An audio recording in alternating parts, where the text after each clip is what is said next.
ॐ श्रीविष्णवे नमः। श्रीविष्णुसहस्रनामस्तोत्रम्। अस्य श्रीविष्णोर्दिव्यसहस्रनाम स्तोत्रमन्त्रस्य भगवान् वेदव्यास ऋषिः श्रीविष्णुः परमात्मा देवता। अनुष्टुप् छन्दः अमृतांशोद्भवो भानुरीति बीजं। देवकीनन्दनः स्रष्टेति शक्तिः। त्रिसामासामगः सामेति हृदयं। शङ्खभृन्नन्दकी चक्रीति कीलकं। शार्ङ्गधन्वागदाधरित्यस्त्रं। रथाङ्गपाणिरक्षोभ्य इति कवचम्। उद्भवः शोभनो देव इति परमो मन्त्रः। श्रीविष्णुप्रीत्यर्थे जपे विनियोगः। ध्यानं शान्ताकारं भुजगशयनं पद्मनाभं सुरेशं। विश्वाधारं गगनसदृशं मेघवर्णं शुभांगं। लक्ष्मीकान्तं कमलनयनं योगिभिर्ध्यानगम्यं। वन्दे विष्णुं भवभयहरं सर्वलोकैकनाथं। सशङ्खचक्रं सकिरीटकुण्डलं सपीतवस्त्रं सरसीरुहेक्षणं। सहारवक्षः स्थलकौस्तुभश्रियं नमामि विष्णुं शिरसा चतुर्भुजं। स्तोत्रं यस्य स्मरणमात्रेण जन्मसंसारबन्धनात् विमुच्यते। नमस्तस्मै विष्णवे प्रभविष्णवे। नमः समस्तभूतानां आदिभूताय भूभृते अनेकरूपरूपाय विष्णवे प्रभविष्णवे। वैशम्पायन उवाच श्रुत्वा धर्मान् शेषेण पावनानि च सर्वशः। युधिष्ठिरः शान्तनवं पुनरेवाभ्यभाषत। युधिष्ठिर उवाच किमेकं दैवतं लोके किं वाप्येकं परायणं। स्तुवन्तः कं कमर्चन्तः प्राप्नुयुर्मानवाः शुभम्। को धर्मः सर्वधर्माणां भवतः परमो मतः। किं जपन्मुच्यते जन्तुर्जन्मसंसारबन्धनात्। भीष्म उवाच जगत्प्रभुं देवदेवम् अनन्तं पुरुषोत्तमं। स्तुवन्नाम सहस्रेण पुरुषः सततोत्थितः। तमेव चार्चयन्नित्यं भक्त्या पुरुषमव्ययं। ध्यायनस्तुवन्नमस्यंश्च यजमानस्तमेव च। अनादिनिधनं विष्णुं सर्वलोकमहेश्वरं। लोकाध्यक्षं स्तुवन्नित्यं सर्वदुःखातिगो भवेत्। ब्रह्मण्यं सर्वधर्मज्ञं लोकानां कीर्तिवर्धनं। लोकनाथं महद्भूतं सर्वभूतभवोद्भवम्। एष वै सर्वधर्माणां धर्मोऽधिकतमो मतः। यद्भक्त्या पुण्डरीकाक्षं स्तवैरर्चयन्नरः सदा। परमं यो महत्तेजः परमं यो महत्तपः। परमं यो महद्ब्रह्म परमं यः परायणम्। पवित्राणां पवित्रं यो मङ्गलानां च मङ्गलं। दैवतं देवतानां च भूतानां यो व्ययः पिता। यतः सर्वाणि भूतानि भव्यन्त्यादियुगागमे।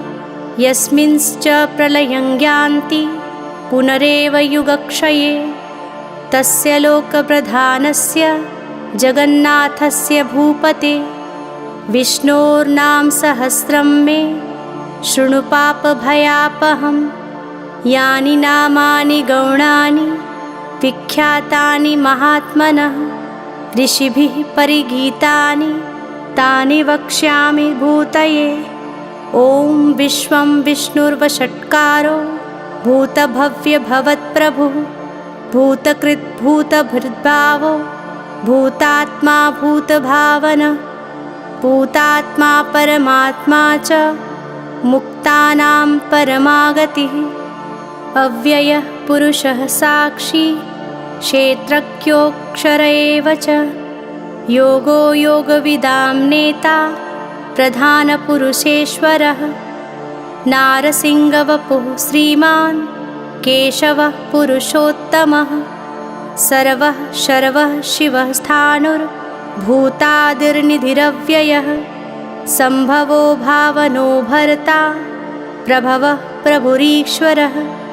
स्वयंभू शम्भुरादित्यः पुष्कराक्षो महास्वनः। अनादिनिधनो धाता विधाता धातुरुत्तमः। अप्रमेयो ऋषिकेशः पद्मनाभोऽमरप्रभुः। विश्वकर्मा मनुस्त्वष्टा स्थविष्ठः स्थविरो ध्रुवः। अग्राह्य शाश्वतः कृष्णो लोहिताक्षः प्रतर्दनः। प्रभूतस्त्रिकुब्धां पवित्रं मङ्गलं परम्।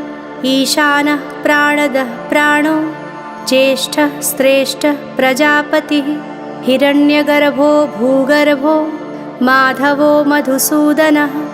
ईश्वरो विक्रमी धन्वी मेधावी विक्रमः क्रमः।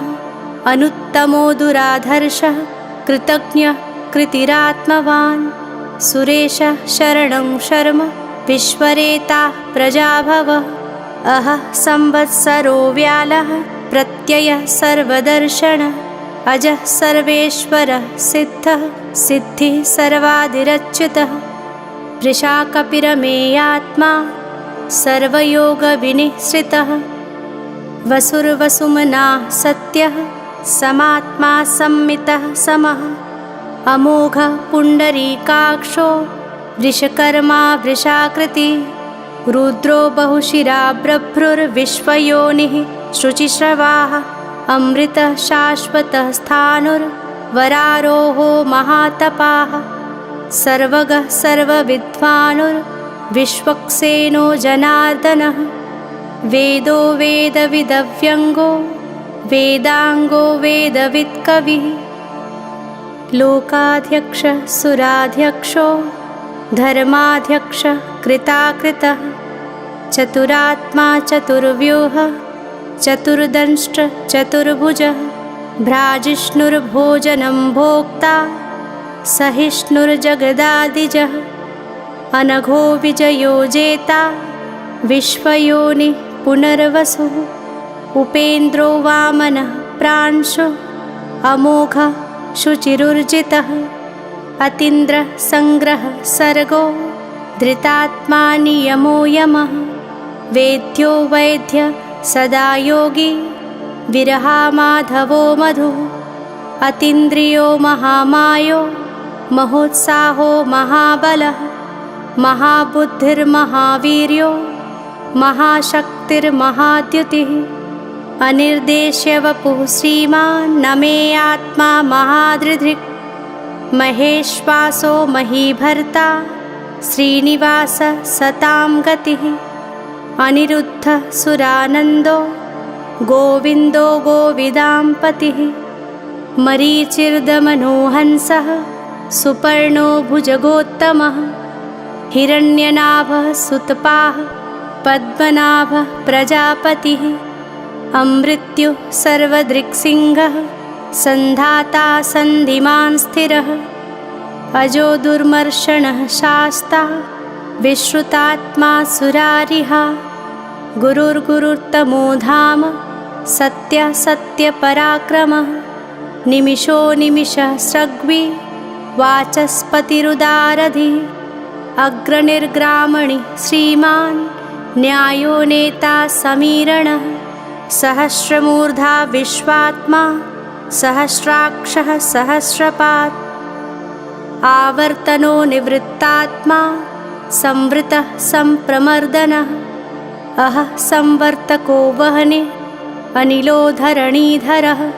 सुप्रसादः प्रसन्नात्मा विश्वदृक् विश्वभुक् विभुः। सत्कर्ता सत्कृतः साधुर्जह्नुर्नारायणो नरः। असंख्येयो प्रमेयात्मा विशिष्टशिष्टकृच्छुचिः सिद्धार्थः सिद्धसङ्कल्पः सिद्धिदः सिद्धिसाधनः वृषा हि वृषभो विष्णुर्वृषपर्वा वृषोदरः वर्धनो वर्धमानश्च विविक्तः श्रुतिसागरः सुभुजो दुर्धरो वाग्मी महेन्द्रो वसुदो वसुः नैकरूपो बृहद्रूपः सिपिविष्टः प्रकाशनः ओजस्तेजो द्युतिधरः प्रकाशात्मा प्रतापनः ऋद्धः स्पष्टाक्षरो मन्त्रः चन्द्रांशुर्भास्करद्युतिः अमृतांशोद्भवो भानुः शशबिन्दुः सुरेश्वरः औषधं जगतः सेतुः सत्यधर्मपराक्रमः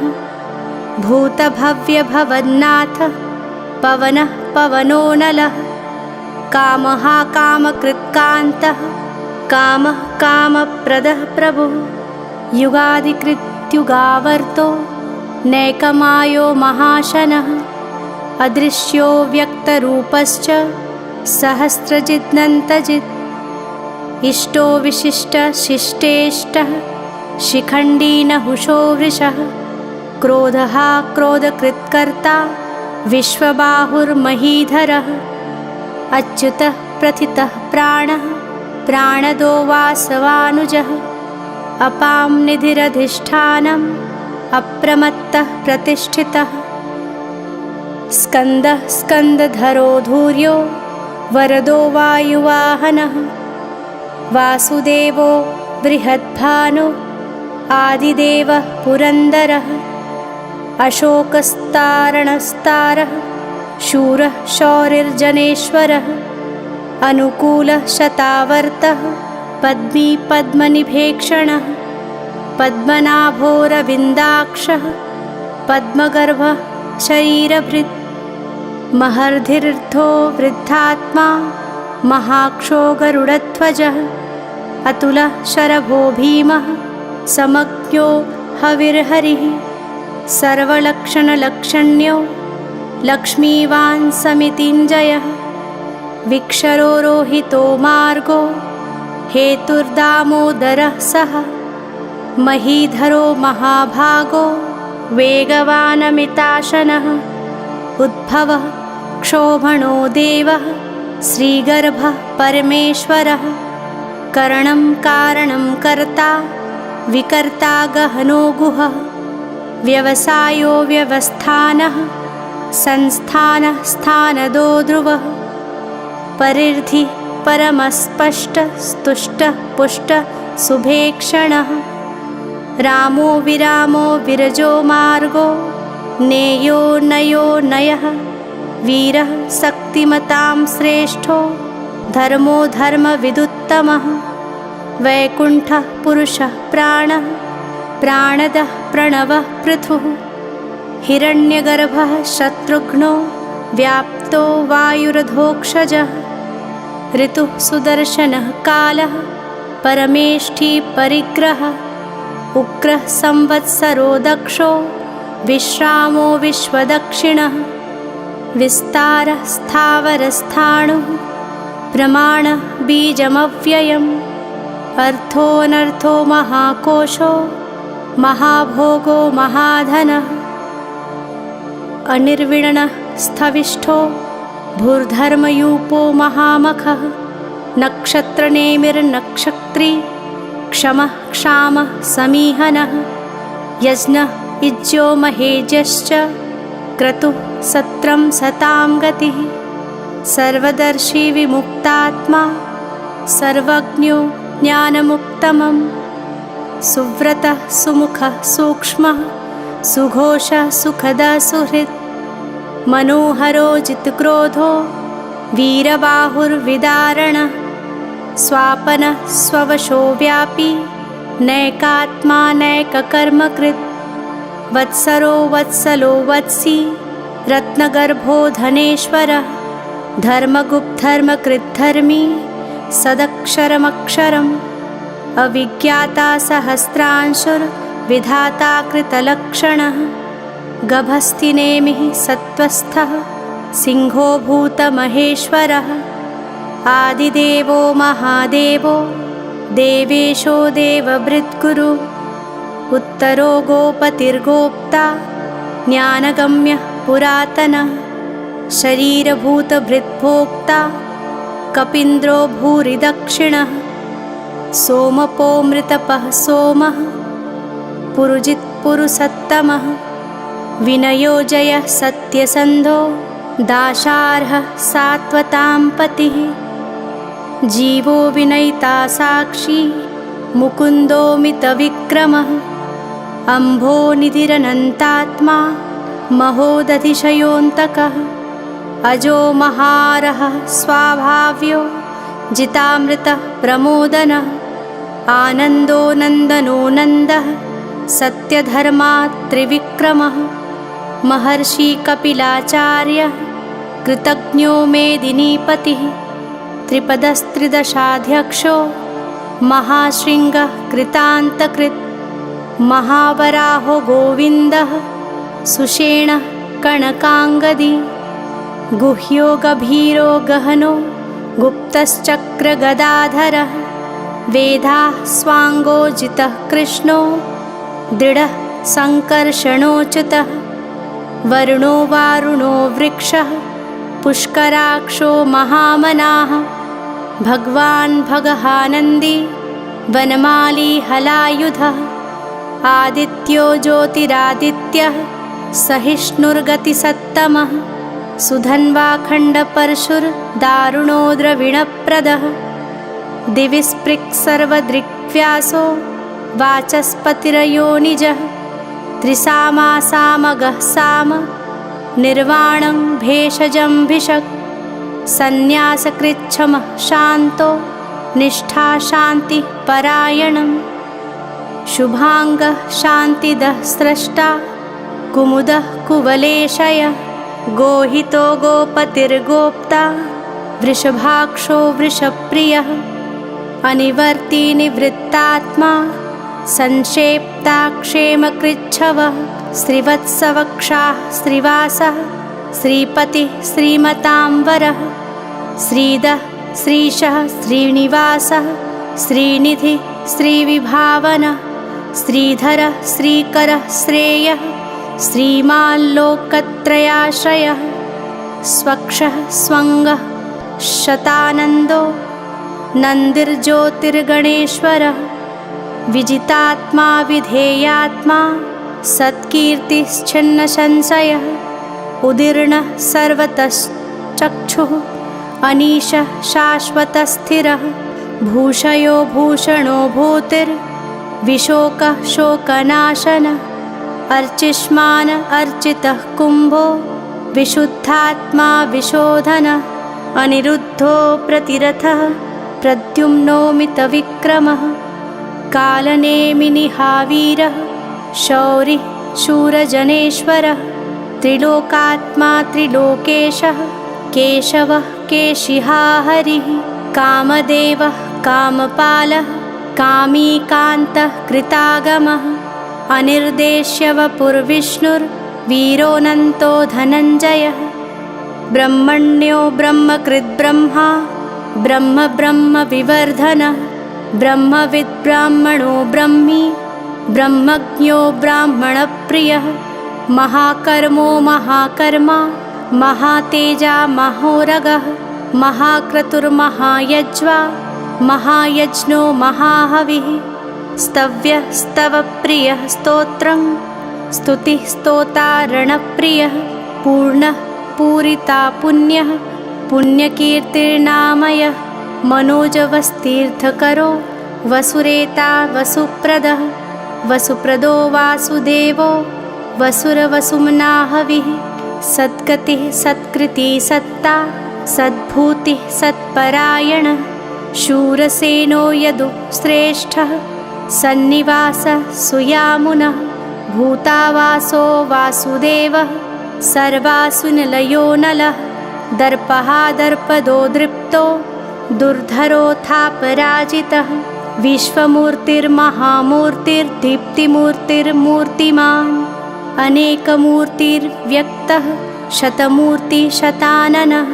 एकोनैकः सवः कः किं यत्तत्पदमनुत्तमं लोकबन्धुर्लोकनाथो माधवो भक्तवत्सलः सुवर्णवर्णो हेमाङ्गो वराङ्गश्च नन्दनाङ्गदी वीरः विषमः शून्यो धृताशीरचलश्चलः अमानिमानदो मान्यो लोकस्वामी त्रिलोकधृक् सुमेधामेधजो धन्यः सत्यमेधाधराधरः तेजो वृषोद्युतिधरः सर्वशत्रभृताम्बरः प्रग्रहो निग्रहो व्यग्रो नैकशृङ्गो गदाग्रजः चतुर्मूर्तिश्चतुर्बाहुश्चतुर्व्यूहः चतुर्गतिः चतुरात्मा चतुर्भावश्चतुर्वेदविदेकपात् समावर्तो निवृत्तात्मा दुर्जयो दुरतिक्रमः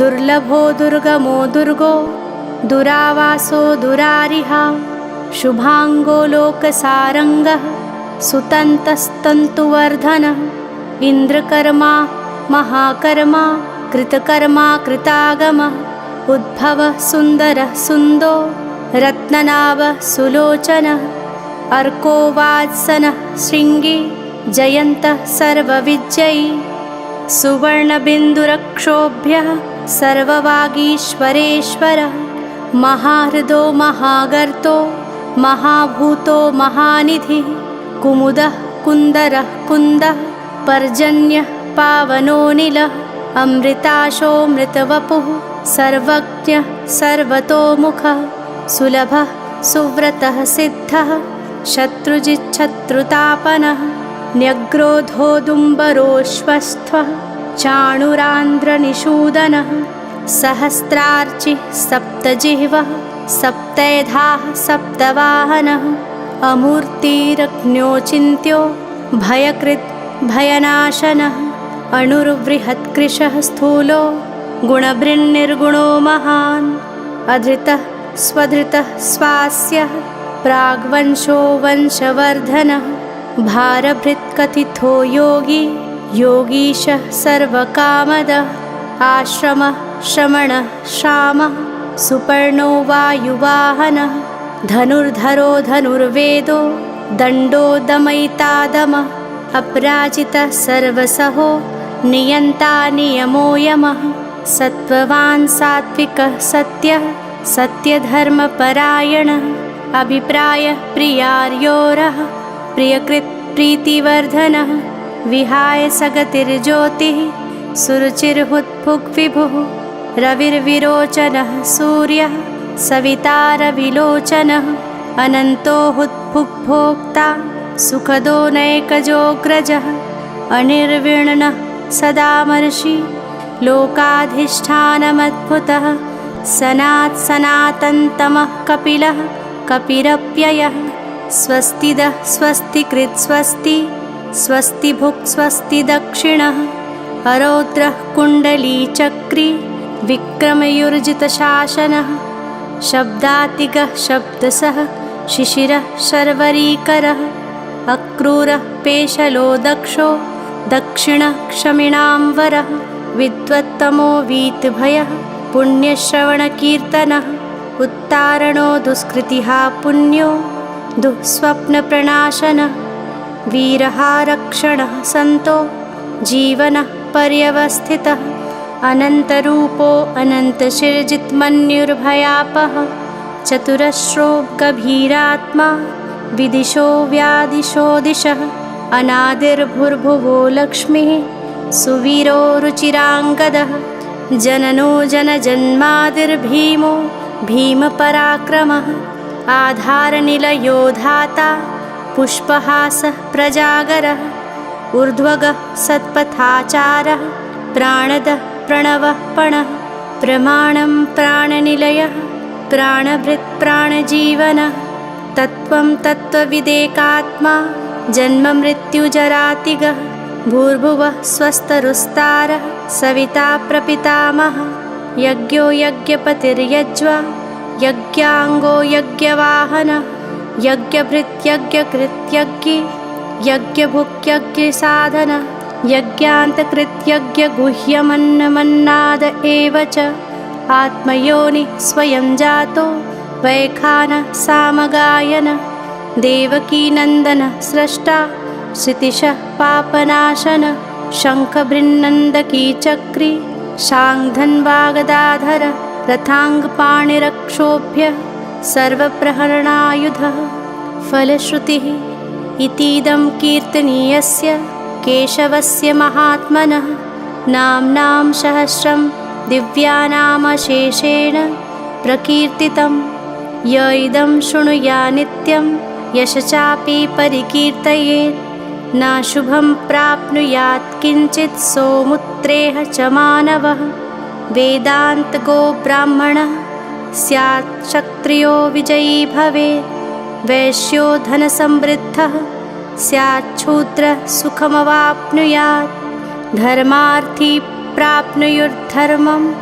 अर्थार्थी चार्थमाप्नुयात् कामान् वाप्नुयात् कामी प्रजार्थी प्राप्नुयात् प्रजां भक्तिमान्यः सदोत्थाय शुचिस्तदगतमानसः सहस्रं वासुदेवस्य नाम्नामेतत् प्रकीर्तये यशः प्राप्नोति विपुलं ज्ञातिप्राधान्यमेव च अचलां श्रियमाप्नोति श्रेयः प्राप्नोत्यनुत्तमं न भयं क्वाचिदाप्नोति वीर्यं तेजश्च विन्दति भवत्यरोगो द्युतिमान् बलरूपगुणान्वितः रोगार्तो मुच्यते रोगात् बुद्धो मुच्येत् बन्धनात् भयान्मुच्येत् भीतस्तु मुच्येतापन्नापदः दुर्गाण्यतितरत्याशु पुरुषः पुरुषोत्तमं स्तुवन्नाम सहस्रेण नित्यं भक्तिसमन्वितः वासुदेवाश्रयो मर्त्यो वासुदेवपरायणः सर्वपापविशुद्धात्मा याति ब्रह्मसनातनं न वासुदेवभक्तानाम् अशुभं विद्यते क्वचित् जन्ममृत्युजराव्याधिं भयं नैवोपजायते इमं स्तमं मधीयानः श्रद्धाभक्तिसमन्वितः युज्येतात्मसुखक्षान्ति श्रीधृतिस्मृतिकीर्तिभिः न क्रोधो न च मात्सर्यं न लोभो नाशुभा मतिः भवन्ति कृत्पुण्यानां भक्तानां पुरुषोत्तमे द्यौः सच्चन्द्रार्कनक्षत्रा खं दिशो भूर्महो दधिः वासुदेवस्य वीर्येण विधृतानि महात्मनः ससुरासुरगन्धर्वं सयक्षोरगराक्षसं जगद्वशे वर्ततेदं कृष्णस्य सचराचरम् इन्द्रियाणामिमनोबुद्धिः सत्त्वं तेजो बलं धृतिः वासुदेवात्मकान्याहुः क्षेत्रं क्षेत्रज्ञ एव च सर्वागमानाम् आचारः प्रथमं परिकल्पते आचारप्रभवो धर्मो धर्मस्य प्रभुरच्युतः ऋषयः पितरो देवा महाभूतानि धातवः जङ्गमाजङ्गमं चेदं जगन्नारायणोद्भवं योगो ज्ञानं तथा साङ्ख्यं विद्याः शिल्पादिकर्म च वेदाः शास्त्राणि विज्ञानमेतत्सर्वं जनार्दनात् एको विष्णुर्महद्भूतं पृथग्भूतान्यनेकशः श्रीं लोकान् व्याप्तभूतात्मा भुङ्क्ते विश्वभुग्व्ययः इमं स्तवं भगवतो विष्णोर्व्यसेन कीर्तितं पठेत् इच्छेत् पुरुषः श्रेयः प्राप्तुं सुखानि च विश्वेश्वरमजं देवं जगतः प्रभवाप्ययं भजन्ति ये पुष्कराक्षं न ते यान्ति पराभवम्।